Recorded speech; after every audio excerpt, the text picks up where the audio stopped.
रूही नन्ही सी बिटिया जो एक छोटी सी लड़की एक बनी डोली को देखते हुए सुबह आँख खोलती आंखें मंजते हुए उसको चाची की आवाज़ सुनाई दी, अरे महारानी अब उठेगी कि डोली में बैठ अभी अपने सासरे जाना चाहती हो। धीरे धीरे समय बीतता गया। अब रूही अपने पूर्ण यौवन में अपने शादी के सपने संजोए अपनी ही दुनिया में मस्त रहती। चाची बार बार ताना मारती, अरे तुझे पाल पोस के बड़ा किया, अब तेरी शादी का भी खर्च करना पड़ेगा, क्या कभी कुछ काम भी किया करो। जब देखो लिपस्टिक काजल करती रहती है, घर के काम में मन लगा नहीं तो सासरे में तेरी आरती नहीं उतारेगा। रूही आज फिर चाची की बात सुन रोते हुए खाना बनाने चली गई। चाची रूही को आवाज़ लगाते हुए अंदर से ही, अरे रूही कहाँ हो बिटिया, एक अच्छा रिश्ता मिला है, शाम को वो लोग देखने आएंगे, तुम तैयार हो जाना। रूही की खुशियों का ठिकाना नहीं रहा। वो भागते हुए अपने कमरे में अपनी उसी बचपन की डोली को जल्दी से हाथों में ले खुशी से नाचते हुए लगी। रूही बेशरम अपनी ही शादी की बात पर इतनी खुशी हो रही है।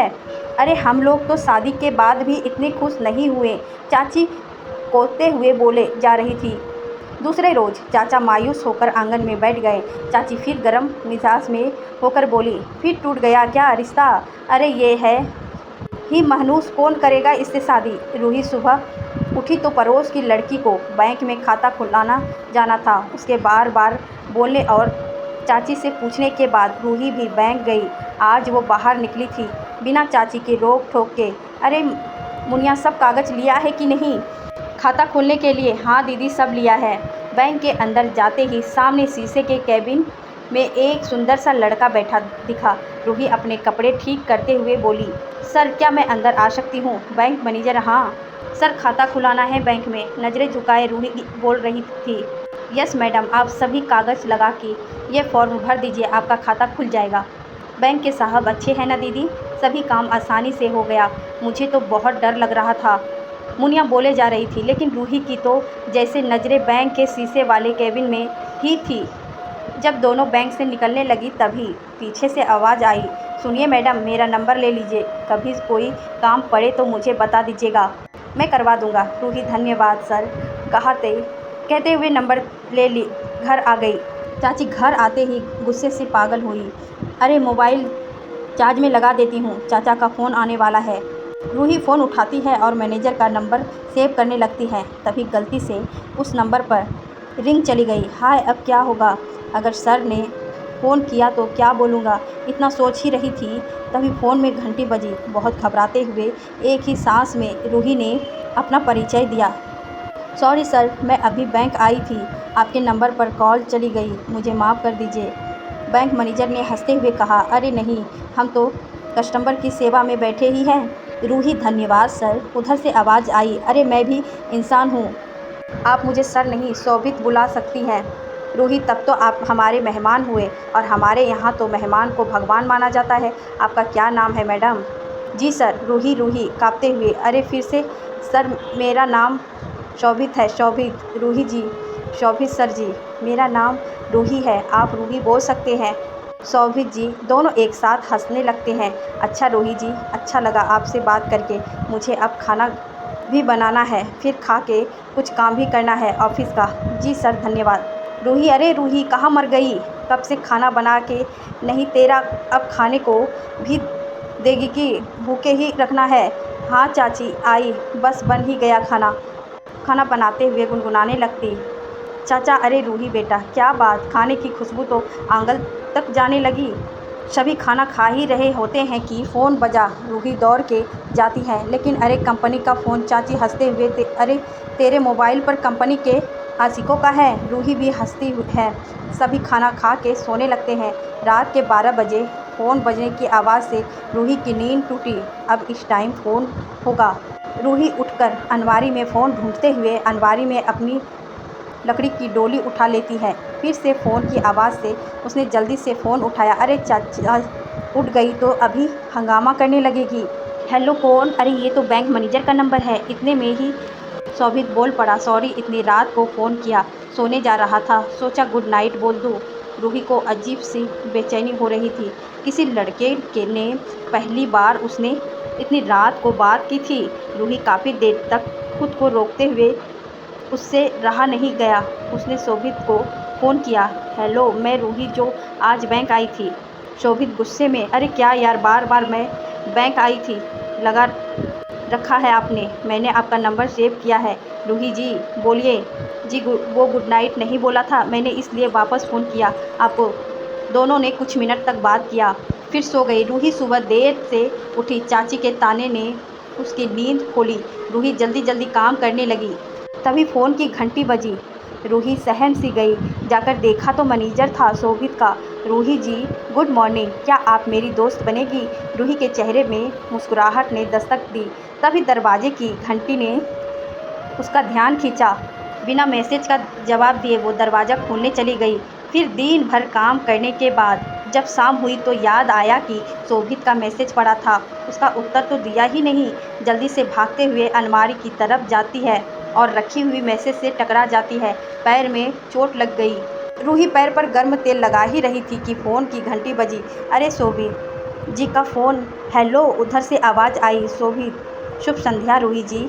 क्षमा कीजिएगा, मेरे पैरों में चोट लग गई थी तो आपके मैसेज का उत्तर नहीं दे पाई। शोभित जी इतना सुनते ही जैसे ही दोस्त के रूप का प्रेम निकल पड़ा हो। शोभित का, रूही जी आप खुद का ध्यान नहीं रख सकती, आप चोट लगवा लिया आपने। अचानक से एक दिन रूही का फ़ोन बंद आया। लगातार कई दिनों तक रूही का फ़ोन बंद पाकर शोभित बहुत परेशान हो गया, जैसे उसका कोई ऐसा हिस्सा उससे दूर था। आज जब रूही के फ़ोन की घंटी बजी तो वो कुछ बोलते उसके पहले ही जैसे शोभित उसका अधिकारी हो, बड़ी तेज़ी से अपनेपन के साथ डांटते जा रहा था। कहाँ थी तुम? हाँ, कुछ परवाह है किसी की तुमको? ठीक हो ना तुम? शोभित जी वो मेरा फ़ोन ख़राब हो गया था, रूही ने उत्तर दिया। अरे तो मुझे क्यों नहीं बताया, मैं भेज देता ना। इतना बोलते ही शोभित रोने लगता है, जैसे वो रूही को बहुत टूट के चाहता हो और रूही को बहुत सालों के बाद पाया हो और अब उसे खोने नहीं चाहता हो। रूही उसको रोता देख परेशान तो हुई, लेकिन अचानक शादी की बात पे उसको हंसी आ गई। शोभित रूठते हुए बोला, मना लो तुम भी मेरा मजाक। मुझे जैसी सीधे लड़कों के लिए ये दुनिया नहीं बनी। लड़कियों को वो अय्याश टाइम लड़के ही अच्छे लगते हैं। बाय, अब आपको परेशान नहीं करूँगा। खुश रहिए, हमेशा यही करते रहिए। शोभित फ़ोन काट चुका था। तभी चाची की आवाज़ से उसका ध्यान काम पर गया, लेकिन काम के बीच भी उसके दिमाग में शोभित की बातें चल रहा था। आज पहली बार ज़िंदगी में किसी लड़के ने उसको इतने प्यार अधिकार से डांटा था। किसी ने पहली बार शादी की बात की थी। तभी शोभित का फ़ोन फिर से। हेलो रूही, मुझे आपकी याद आ रही है, काम में मन नहीं लग रहा मेरा। तभी उधर से शोभित हंसते हुए, आप बहुत खूबसूरत लगती हैं रूही, मन करता है आपको अपने सामने बैठा के बस देखता ही रहूं। रूही एकदम से चुप हो गई। उसको ये एहसास अच्छा तो लग रहा था, लेकिन झिझक भी थी। ये सब ठीक है ना या नहीं? अब तो चाची के ताने भी मीठे लगते थे। अब तो रोज़ जल्दी जल्दी काम करके शोभित के फ़ोन का वेट करती थी। आज जैसे ही शोभित का फ़ोन आया वो कुछ नाराज़ सा था। क्या बात है, आप परेशान हैं? शोभित, नहीं। रूही, तब क्या बात है? शोभित, एक बार बात नहीं कर सकती थी तो आप पूरा दिन निकाल गया। रूही, अरे शोभित जी हंसते हुए बोली। शोभित, शादी कर लीजिए मुझसे रूही जी। रूही बस शोभित की बात सुने जा रही थी। शायद वो मन से भी शोभित को पसंद करने लगी थी। अपने सपने के राजकुमार को वो अब शोभित में देखने लगी थी, लेकिन चाचा चाची से कैसे बात करे यही समझ नहीं आ रहा था। शोभित ने वादा किया, मैं आपके घर वालों को मना लूँगा। शोभित, आप तो मुझे इतनी मानते हो, आपके लिए तो पूरी दुनिया से लड़ जाऊँगा। आज रूही बहुत खुश थी, जैसे बचपन का सपना अब साकार होने का है। तुरंत भगवान के पास जाकर धन्यवाद देती है। शाम को जब शोभित का फ़ोन आया तो उसने पूछा, रूही आपने मुझे बताओ कि चाचा का स्वभाव कैसा है? कल ही मैं रिश्ता भेजता हूँ। अब आप और अपने पति से आप दूर नहीं रहेगी। मेरे पास आकर रहिए। जल्दी से इस घर को संभालिए और नन्ही सी प्यारी सी अपनी जैसी गुड़िया मुझे दीजिए। जानती है रूही, आज ब्रांच में एक महिला अपनी बच्ची को लेकर आई थी। उसको देख मुझे अपने परिवार की बहुत कमी खली है। मैंने आज उस बच्ची को अच्छा सा गिफ्ट दिया। जब मेरी बच्ची होगी उसको दुनिया भर की खुशियाँ दूंगा। दूसरे ही दिन शोभित ने बैंक का रिश्ता भेजा, किसी कस्टमर के द्वारा। उसने आकर चाचा को सुझाव दिया, अरे चाचा, लड़का अच्छा है, बैंक में है, रुपया पैसा खूब है और सबसे बड़ी बात दहेज के खिलाफ है, पढ़ा लिखा है, रूही के तो भाग्य खुल जाएंगे। चाचा ने शोभित को घर बुलाया और बहुत प्रेम से रिश्ता तय करके उसको अपना ही घर समझने की इजाज़त दे दी। चाचा भी रिश्ते से ऐतराज़ नहीं कर रहे थे। समय बीतने लगा। अब रोज़ शोभित और रूही घंटे बातें करते, चाचा चाची से छिप छिप कर अपने आने वाले परिवार के बारे में, अपने बारे में। रूही के लिए शोभित जैसे एक अनोखा सपना था। जैसे जैसे रूही शोभित की तरफ समर्पित हो रही थी, वैसे वैसे शोभित कुछ दूर दूर रहने लगा। काम का बहाना बनाकर फ़ोन कम करने लगा। इधर चाचा भी इस अच्छे रिश्ते को जाने नहीं देना चाहते थे। उन्होंने भी शोभित पर दबाव डाला, बेटा अपने पिताजी को बुला दीजिए, शादी की तारीख तय कर लिया जाए। रूही भी शादी करके अपना घर जल्दी जाना चाहती थी, लेकिन शोभित उसको टालता रहता। एक दिन चाचा के ज़्यादा दबाव डालने पर शोभित ने अपने पिता से बात करवाई, लेकिन उसके पिता के तो सुर कहीं और ही लगे थे।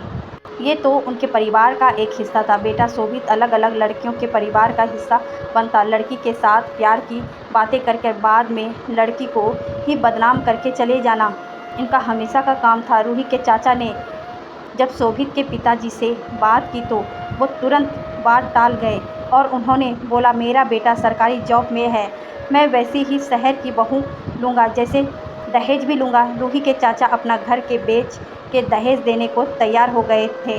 रूही ने जब शोभित से बात की तो वो भी टाल गया। पापा जो फैसला लेंगे मैं वही करूँगा। रूही चाचा को समझाते हुए बोली, चाचा मुझे 1 साल का समय दे दीजिए, मैं कुछ करना चाहती हूँ। चाचा जी मुझे मात्र 1 साल का समय दीजिए, मैं पढ़ना चाहती हूँ और मैं एक अच्छी नौकरी लेकर के मैं खुद इस लायक हो जाऊँगी कि घर भी नहीं बेचना पड़ेगा। चाचा उसके बात सुन के ज़रा रुआँसी सी हुई आवाज़ में बोले, बेटी यह तो मेरा कर्तव्य है।